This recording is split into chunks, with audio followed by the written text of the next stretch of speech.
Diploma Basic Mathematics. So என் scheme regulation 2023 இந்த ரெண்டு பேருமே இப்போ என்னன்னா இப்போ இருக்கிற ஸ்கீமோட பேசிக் மேத்தமெட்டிக்ஸ் பேப்பர் தான் எழுதணும். இந்த எக்ஸாம் பார்த்தீங்கன்னா நமக்கு 20th அன்னைக்கு ஆஃப்டர்நூன் எக்ஸாம் இருக்கு. ஸோ இப்போ என்ன பார்க்க போறோம்னா இந்த பேசிக் மேத்தமெட்டிக்ஸோட இம்பார்ட்டன்ட் டாபிக்ஸ். ஸோ எந்தெந்த கொஸ்டின்லாம் இம்பார்ட்டன்ட் வரும் பார்க்க போறோம். ஃபர்ஸ்ட் ஒன் யூனிட் ஒன் பொறுத்த வரைக்கும் என்னன்னா ரொம்ப சிம்பிள் யூனிட் அது. ஸோ ஃபர்ஸ்ட் ஒன் கிராமர் விதியிலேருந்து ஒரு கொஸ்டின் கேட்பாங்க. So Cramer's rule. செகண்ட் பார்த்தீங்க அப்படின்னா நேர்மாறு அணி inverse of matrix A inverse சொல்லுவோம். தேர்ட் பாத்தீங்கன்னா இந்த மாதிரி கேட்பாங்க. ஸோ ஏன்ற ஒரு அணி மேட்ரிக்ஸ் கொடுத்துட்டு இந்த மாதிரி கொடுத்துட்டு ஈக்குவல் 0 ப்ரூவ் பண்ணணும். அப்படி இல்லையா ஏ பின்ற ரெண்டு மேட்ரிக்ஸ் கொடுத்துருவாங்க. இந்த மேட்ரிக்ஸ் கொடுத்துட்டு transpose equal to B transpose A transpose நம்ம ப்ரூவ் பண்ற மாதிரி இருக்கும். தென் யூனிட் 2 பாத்தீங்கன்னா ட்ரிக்னாமெட்ரி கொஞ்சம் டஃப்பான யூனிட் இது. இதுல பார்க்கும்போது இந்த ரெண்டு சம் மட்டும் பாத்துக்கலாம். ஸோ என்ன சம்னா A plus B equal to 45 degree 1 plus tan A 1 plus tan B equal 2 prove பண்ணணும். ஸோ இதே மாடல்ல டேனுக்கு பதிலாக காட்டுன்னு இருக்கும். இந்த ரெண்டு சம்ல இருந்து ஏதாச்சும் ஒன்று வர கண்டிப்பா வாய்ப்பு இருக்கு. ஸோ யூனிட் 3 பார்க்கும்போது ரொம்ப சிம்பிள் தான் இது. ட்ரையாங்கிள் சம் முக்கோண கணக்குல வந்து 3 கணக்கு இருக்கு.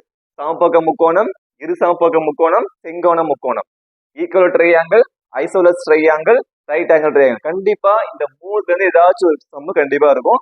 நெக்ஸ்ட் ஒன்று கொண்டு செங்குத்தானவை A vector, B vector, C vector, 3 vector கொடுத்துட்டு 3 வெக்டார் என்ன கேட்பாங்கன்னா A dot B equal to 0 prove பண்ணணும், பி டாட் சி 0 ப்ரூவ் பண்ணணும், சி டாட் ஏ 0 ப்ரூவ் பண்ணணும். ஸோ மூணுத்தையும் 0 ப்ரூவ் பண்ணா சம் முடிச்சிடும். அவ்வளோதான். ஓகேவா?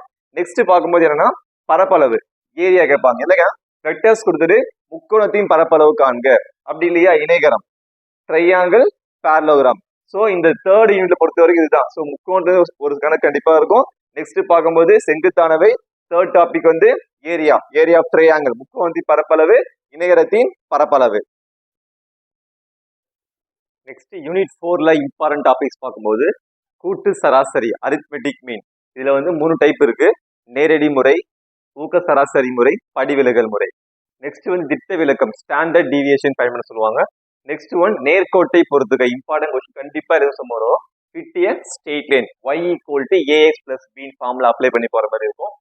நெக்ஸ்ட் யூனிட் 5 பார்க்கும்போது ரொம்ப சிம்பிள் டாபிக் இது. நிகழ்தகவு ப்ராபபிலிட்டி, பகடை, நாணயங்கள், சீட்டுக்கட்டு.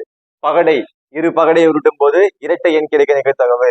இரு நாணயங்கள் உருட்டும் போது குறைந்தபட்சம் ஒரு தலை இல்லை குறைந்தபட்சம் இரு தலையை கிடைக்க நிகழ்தகவு. நெக்ஸ்ட் சீட்டுக்கட்டு. ஸோ இந்த மாதிரி சம் வந்து ஈஸியா ரன் பண்ணிடலாம்.